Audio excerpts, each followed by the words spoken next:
सभी को नमस्कार, जोहार। मैं हूँ सीमा और आप देख रहे हैं news and net live TV. अभी हम लोग हैं झारखंड की राजधानी रांची के राजभवन के पास में और पीछे आप देख रहे हैं ये दिव्यांग भाई है ओम प्रकाश जी, जो विगत पिछले धारणा में इन्होंने 108 दिन लगातार जो है धारणा स्थल पर अपनी मांगों को लेके थे और इन्होंने अपनी मांग को लेके विधानसभा घेराव तक के, यहाँ तक कि कैबिनेट का जो बैठक था उन्होंने वहाँ पे भी जाके थाली बजा के लोगों को, मंत्रिमंडल को अवगत कराने का भी कोशिश की, लेकिन भी इनकी बात जो है यहाँ पे या धारणा स्थल पे दोबारा है, ऐसा प्रतीत होता है। इनकी बात को अभी तक सुना नहीं गया और फिर से वो धारणा स्थल पे आज दिख रहे हैं और इनका बोर्ड में भी लगा हुआ है कि अब अनिश्चितकालीन धारणा प्रदर्शन फिर से किया जाएगा।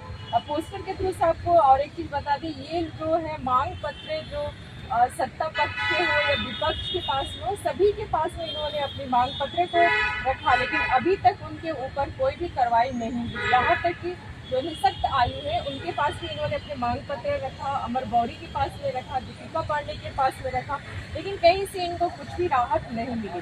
तो डायरेक्ट यहाँ पे दिव्यांग भाई है ओम प्रकाश जी, डायरेक्ट उनसे फिर हम लोग जुड़ते हैं, उससे बात करते हैं और दोबारा फिर से आप लोग 108 दिन धारणा अब था फिर स्थगित हो गया था, फिर से आप धारणा स्थल पर दिख रहे हैं। ओम प्रकाश जी, क्या कहिएगा? बिल्कुल नमस्कार। सबसे पहले हमको धरना देने के लिए विवश होना पड़ा है।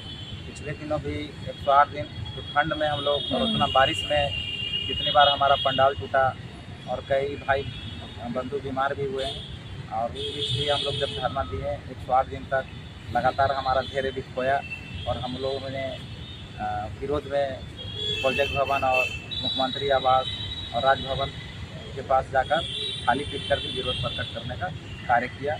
सरकार की छवि को बताने के लिए कि हम लोग दिव्यांग लोग कितना कष्ट में है, भिक्षाटन करके भी बताने का काम किया। तो भी सरकार अभी तक हमारी मांगों पर विचार नहीं किए और 108 दिन धरना से उठने का हम लोग का अपना कारण से नहीं उठे थे।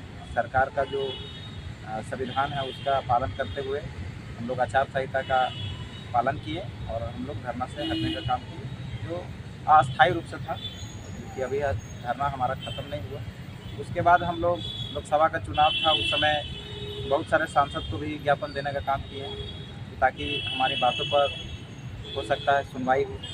वहाँ देने के बाद पुनः जब आचार संहिता ख़त्म हुआ, दोबारा हम लोग रांची आकर कई विभागीय मंत्री और राज्यपाल, महामहिम राज्यपाल महोदय दीपिका पांडे, महाकामा के जो विधायक हैं अम्बा प्रसाद से भी लोग संपर्क करने के लिए गए थे, मुलाकात नहीं हुआ, लेकिन सभी को हमारी बातें अवगत है। उन लोग को मालूम है कि दिव्यांग लोग किस समस्या को लेकर लगातार संघर्ष कर रहे हैं।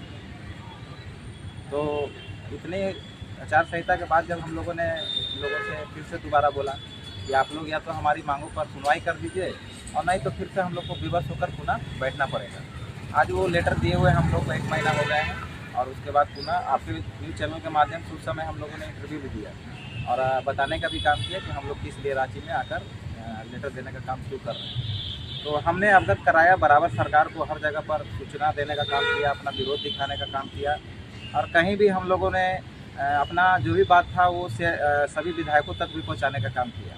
लेकिन इसके बावजूद भी सरकार अपना, हमको लगता है कि सरकार हम लोगों से ज़्यादा दिव्यांग है। नहीं तो इतना करने के बाद कौन नहीं सुनेगा। आपका जब दरवाज़ा पर कोई थारी पटकेगा तो आपको ज़रूर उसकी समस्याओं को सुनना पड़ेगा। आप कहते हैं कि आपका घर, आपका द्वार, आपका सरकार। हम तो आपका द्वार पर 108 दिन बैठ के चल गए, फिर भी आप नहीं सुने। आपका दरवाज़ा पर जाकर घंटी भी पीट दी, थाली भी बजा दी, तो भी आप नहीं सुने। तो अब कब सुनिएगा? लेकिन उस समय एक ये भी सिचुएशन देखा गया कि उसमें जिस झारखंड की जो सरकार थी, अस्थिरता थी उसमें हेमंत सरकार थी, फिर उनको जेल जाना पड़ा, फिर चंपई सोरेन जी बने, फिर अभी फिर से हेमंत सरकार है। तो बिल्कुल देखिए, ये पुलिस कुर्सी का जो हेर फेर हो रहा है, तो हमको लगता है कि अब शायद आने वाले चुनाव में जिस प्रकार इनका हम लोगों के प्रति रहा है, तो हम लोग का भी विरोध पूरा जोर से होने वाला है और कुर्सी जो अदल बदल कर रहे हैं, कुर्सी बचाने का कोशिश करें पहले, क्योंकि कुर्सी रहेगा तभी आप अदल बदल कीजिएगा। अब आने वाला चुनाव में जनता आपको जवाब देगी। अगर हम लोगों का विषय पर लगातार हम लोग इतना विरोध किए हैं और हम लोग का धैर्य ऐसे भी खो चुका है और हम लोग सोच लिए हैं कि आचार संहिता तक लगातार बैठना पड़ेगा, बैठेंगे। लेकिन यहाँ पे देखा ये भी जा रहा है कि झारखंड के वासियों के लिए जो हेमंत सरकार जो है तो काफ़ी काम भी कर रहे हैं। या रिसेंट में एक खबर भी आई है कि जो 50 से जो वृद्धावस्था में वो लोग को 1000 रुपया पर मंथ का। उसके बारे में भी मैं आपको बताना चाहूँगा कि सरकार जब आई थी 2019 में, तो इन्होंने उस समय भी खोखले वादे किए और उस समय भी दिव्यांगों को ठगने का काम किया, जिसके चलते दिव्यांग लोगों को लगातार 2 साल से धरना देना पड़ रहा है। और अभी भी वही सरकार वही काम कर रही है। युवाओं को, महिलाओं को भ्रमित करने का काम किया जा रहा है। सरकार अपना दांव खेल रही है आने वाले चुनाव में अपना वोट पाने के लिए, क्योंकि 4 साल में कोई भी बड़ी उपलब्धि सरकार नहीं ले पाई है। अभी आप सोच सकते हैं कि एक दिव्यांग को आप 1000 रुपया पेंशन दे रहे हैं, उसको जीविकोपार्जन के लिए, जो दिव्यांग कहीं जा नहीं सकता, कुछ कर नहीं सकता, उसके लिए। और आप एक सामान्य महिला को भी, आप 21 वर्ष की महिला को भी 1000 रुपया पेंशन दे रहे हैं, तो आप असमानता कहाँ रख रहे हैं? आप तो समानता में ला दिए। एक दिव्यांग और एक महिला जो 21 साल की है वो समान है, तभी आप बराबर उन लोग को राशि दे रहे हैं। जो आपका 13 जो मांग है, तो क्या 13 मांग में इस इतने दिनों में कुछ भी मांग आपका नहीं, बिल्कुल भी कोई भी मांग पर विचार नहीं किया गया। राज्य नहीं सकता है। 13 मांग फिर से कौन कौन से, फिर से एक बार रिपीट कर देखिए, हमारा सारा मांग पत्र में वहाँ पे छापा गया और मांग पत्र हम लोग हर मंत्री विधायक को भी दिए हैं। लेकिन प्रमुख रूप से हम लोगों का कहना है पेंशन का जो हम लोग का राशि है उसमें प्रत्येक साल का बढ़ोतरी होना चाहिए महंगाई भत्ता के हिसाब से। सरकार तो अपने वादे करती है, वो तो कहेगी कि हम 10,000 दे देंगे, सरकार अपना घर से नहीं दे पाएगी, उसको सरकार अपना बजट से देगी। तो बजट अभी तक 2500 का भी नहीं बना पाई, सरकार के लिए दुर्भाग्य का बात है। और सरकार अभी 30 लाख महिलाओं को पेंशन देने की बात कर रही है, तो हमको नहीं लगता कि संभव है।